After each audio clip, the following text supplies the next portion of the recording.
Hi guys, welcome to my YouTube channel. My name is Ijeoma Kappa, and like we agreed, you can call me Maki. Welcome, and this is a new video. Stay tuned. Thank you. Love ya. Hi guys. Should I say Happy Valentine in advance or? Okay. They are lovers. We're all lovers. I'm a lover too, so Happy Valentine to us all. Hi guys, welcome again. It's Maki. If you're just coming by here, welcome to new subscribers, and for you old ones who are sticking with me, I love you and thank you. Today it's a Coke and Fanta combo on the unscripted episode. This is the first unscripted episode we're having here, and I know you'll enjoy it. But first, let me introduce the Coke man beside me. No, I'll let him introduce himself because he'll do it better than I will. Oh boy. Please. Hi everyone, my name is Daniel. I'm Daniel White. I'm glad to be here with Chiamaka to dissect this issue. Yeah, so should we go straight into it or should we frolic? Please, it's a serious matter, so let's just dive into it. So, a few days ago on social media, stories came up. I'm sure you've seen the hashtag JusticeForIjeoma. I've been running from that conversation because it saddens, it triggers a lot of things in my head and it makes me feel very sad. But I couldn't just pass on the opportunity to talk about it. It's a conversation we need to have because apparently by the day, the world is becoming more inhuman, right? I mean, today, it's either we're hearing that some group of people were killed or somebody's killing someone. And it keeps happening. I mean, it gets gross by the day. I can't put up pictures on this video because I can't even stand it. Gross pictures are a no-no from me. It triggers, and my mental health is important, and yours is also important to me, so I won't put up gory pictures anywhere in this video. So, why are we having this conversation? I want to pick it up from the part where females in our society, largely African society, this is paramount here. I don't know why. I would want to blame the patriarchy most times for this, but I also know we have a hedge on our neck. It's not rotten coconuts we have here, so we can use it.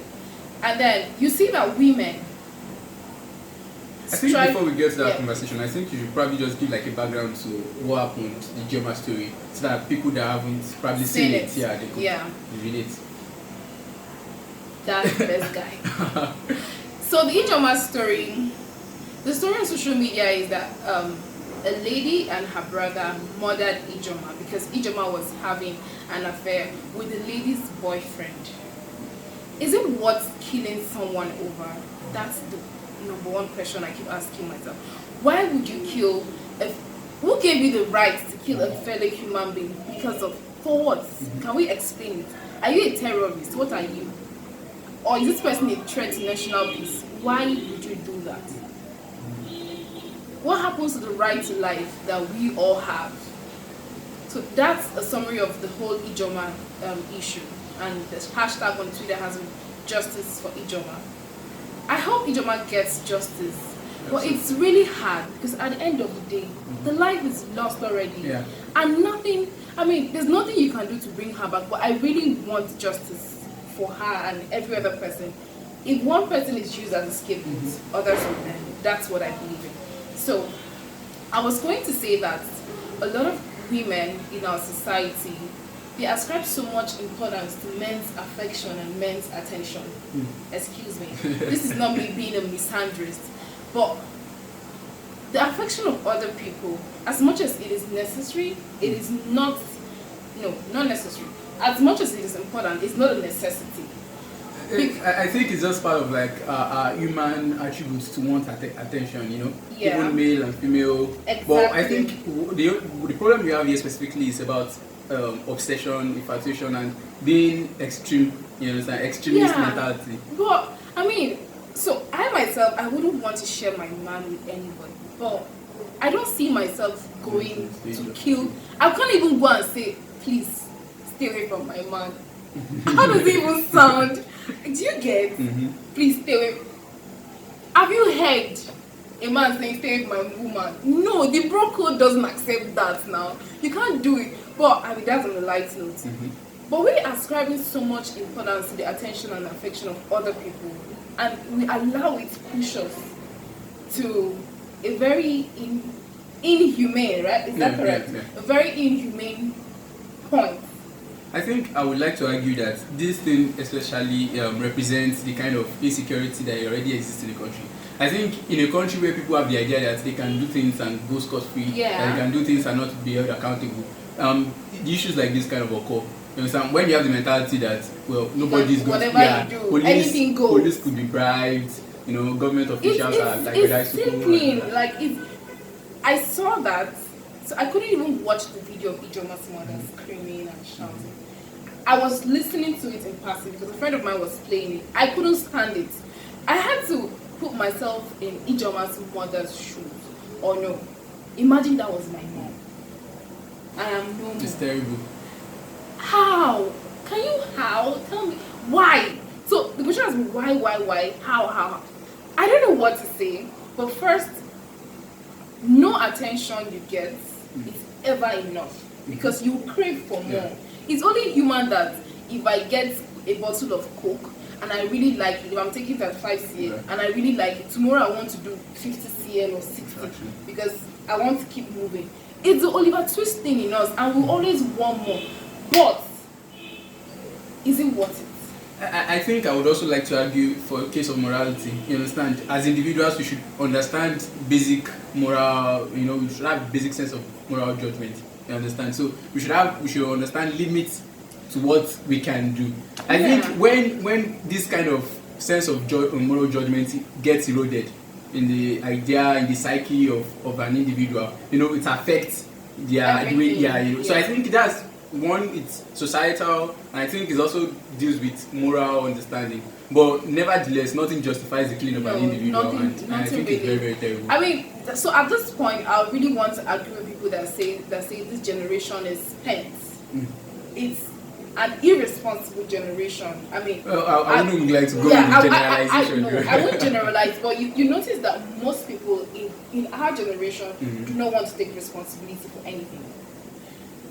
There are a group of people who are very responsible. I know a lot of them, but in a basket of mangoes, you always notice the bad ones first because they are rotten, they smell, they keep doing funny things, and that's what's happening. There's moral decadence, right? That should be it's morality has eroded. Some philosophers would say morality is relative, but we know that the right to life is not relative. Yeah, but even philosophers that say morality is relative sometimes also agree that there's universal truth. You understand? So there are some things that are just you shouldn't be doing. So why? Let me pose this question to you. If you were a guy and your girlfriend goes, no, she didn't even murder somebody. Okay. Your girlfriend sees you with a female, another lady, whether you are having an affair or not. Okay. So let's assume you are having an affair with the lady, and your girlfriend goes to warn the lady. What would you do? Well, first of all, since you're posing it to me, I'm assuming you want me to put myself in the situation. Yeah. So first of all, I think such can happen to me. And it's not like I'm trying to be like moralistic but we understand ourselves, we understand our cravings and all that. So one thing I would probably do if I think I'm in a relationship that I don't enjoy anymore, I think the first I would do is probably break with the person without not going at the back to see another person, which could lead to different issues. But as well, I should also understand the kind of relationship I'm going into. I wouldn't want to go into someone, I don't want to use the word, I don't want it to sound harsh, but like mentally depraved an individual, you understand? Yeah. So because these traits would have been existing in the relationship, would have been showcasing in the relationship, would have been exhibiting the traits before probably extreme aggression and all that. So first of all, I would distance myself from that kind of relationship. Yeah. But in any case I'm in such relationship, I'll break up. I think I can't find myself in such. It's unthinkable. So I asked a question this morning on WhatsApp saying, you go ahead to kill a lady because of a guy. Do you think the guy who you killed for will want to associate himself with you? Because that's the terrible part, because you lose your sense of appeal. See, if you kill for me, I will run because I don't know anything. You will kill me too. I don't want to die. Life is so precious, and then you take away the life of another. The brother that was co-opted into going to kill. Is there an explanation? Like I said earlier, it's just about losing sense of moral judgment. They can't decide. I think familial affinity doesn't force us into anything. You can decide what you want to do for your family, and you can't just say because you guys are family you commit murder because of family. Why would you? So it's even like the degree of the offense. There's no justification if you go to beat up someone, but this is like, I mean, every action is extreme. Yeah. But this is the extreme of extreme. The height of the you get the extremes. You kill. I really find it funny, and I was really very angry this morning. So after you've killed for the guy, what happens? What happens to you? Do people? I think their thought would be that they could do it in a secretive way and then get to it so that she could get back to her lover. But unfortunately for them, it's come to limelight, and I guess that's it. So you said something about if you were in this position, you would break up with a lady from moving on. Sure. Another question I was posing to myself is, I mean, I was having a conversation too before shooting this video, and someone said, the guy for don't tell the girl say they do again. Sure. And I said, what if you tell her say they do and the girl don't say they do? I think it all boils down to the kind of relationship. That's why, well, I'm not a relationship expert anyway, but it's often advisable to like know the kind of person you are getting into an attachment with. I mean, you don't know everything when you get. I mean, along the way when you guys are going, but people exhibit some kind of tendencies. Someone that would be extremely aggressive will exhibit aggressive tendencies, unless the person wants to lie anyway. Like I said earlier, I'm not a relationship expert. I mean, no one here is a relationship expert, but there are things you can't just bring yourself to think about doing. Some people have said it could be a spiritual issue. well, I wouldn't want to say it is, because in Nigeria, it's often we are wont to always put everything to say the devil. We don't want to take responsibility for our human actions, and I think it's one of the problems we are having in this country. We often, sometimes recently, Buhari made a statement about leaving the security issue to God and all that. So I think we have to recognize the place of supernatural God and the place of human action. And like debates all over the world is going around right now. Except we're in the age of the Anthropocene, that is, human action is affecting the planet. So we have to really take responsibility. Yeah. So we have to stop this blaming of God, devil, supernatural beings. So we really need to take responsibility for our actions. It's one thing we need to do. And for the case of Ijeoma, I don't want it to go down like every other case of violence, murder, every case against the human person in Nigeria that has gone, that's swept under the carpet. We've made noise on social media, so to say, on social media, and it's gone under the carpet. This is really hard to see. It's really hard to talk about. And I'm hoping that we learn. Someone said that Nigeria, or Africa generally, but since we're speaking to Nigeria's issue, you can also, streamline this Nigeria. That Nigeria is a country where lessons are never learned. A country where lessons are forgotten. If their lessons are even implemented, and so I mean, it doesn't make sense that every day we see the same kinds of things happening over and over again. Can we please get just a scapegoat? Someone that faces the cost of their action. The law takes its full course, and people really will learn lessons. I hope we really do. I know the sad thing is that, like I always say, the sad thing is that this is the issue we've seen, right? Is because it's been brought to the limelight. There are several of these issues that have gone undocumented, that have gone unknown. You understand? So imagine the pain, the trauma the family have been able to, they've had to endure because of needless killing of their children. I think most importantly, Nigerian government especially and the police force should up their game in terms of securing the nation, in terms of building trust among the citizenry. So that people, when I'm wronged, when an ordinary citizen is wronged, they know they can trust the government, they can trust the police to bring justice. You know, so I think that's the most important thing. Totally, really. So just like you said earlier, thinking about it now, it also goes to say how much insecure the nation is. Yeah.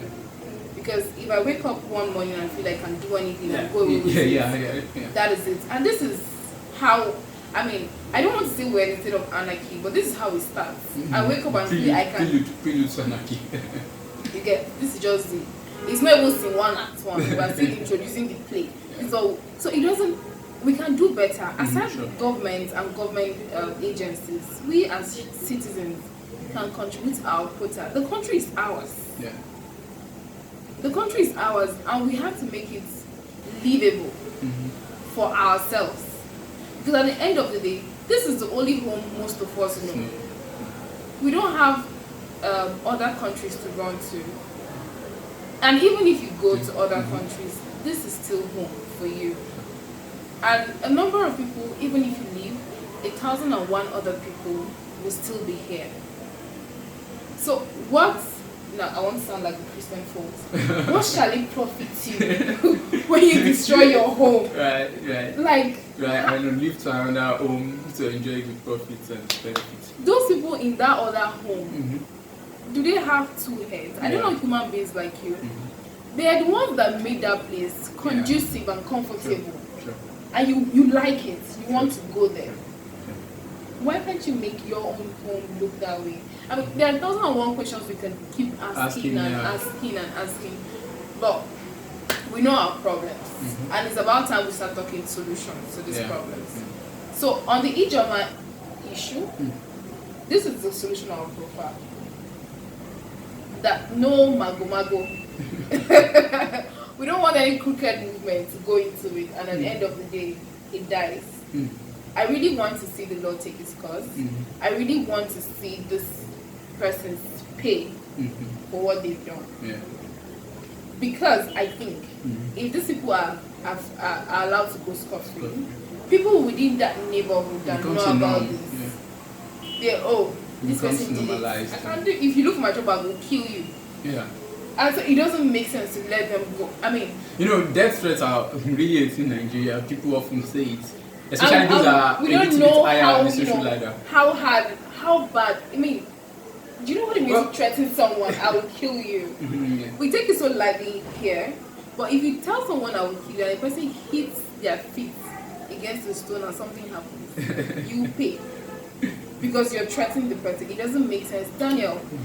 In conclusion, what would you say about this? I mean, there are 1,001 other issues that are similar to this. Just like you said, most are not even recorded, most are not reported. But we know these things are happening by the ones that are reported. So, what would you say?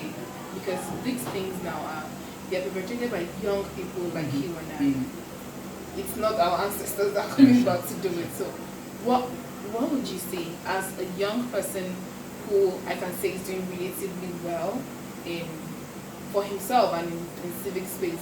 What would you say? What would be like an advice or a food for thought you want to leave?